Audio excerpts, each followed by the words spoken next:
This is the story of the Glue King and his castle. Of a man who decided the whole world was a hassle. Alfred lived his life with a very simple plan. Fall in love, get married, and be a very simple man. But soon he fell victim to a faulty prophylactic, which rendered poor Alfred's plan anticlimactic.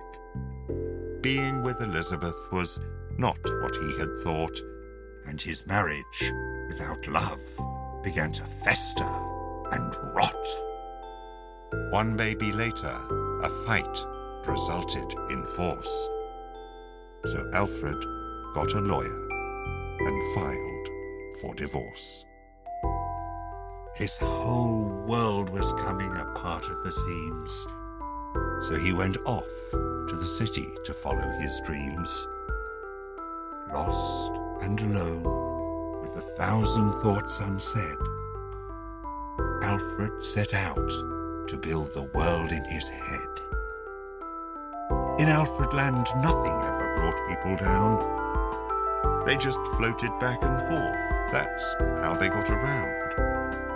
Everything was beautiful. There was no such thing as pain. People didn't change, and it never ever rained. Day and night he locked himself in his paper tape tower, happy to be someplace where he held all the power. If anyone dissented, they were his to smother, for he was king of his own world and common in the other. But, like all things real, his dreams were subject to gravity.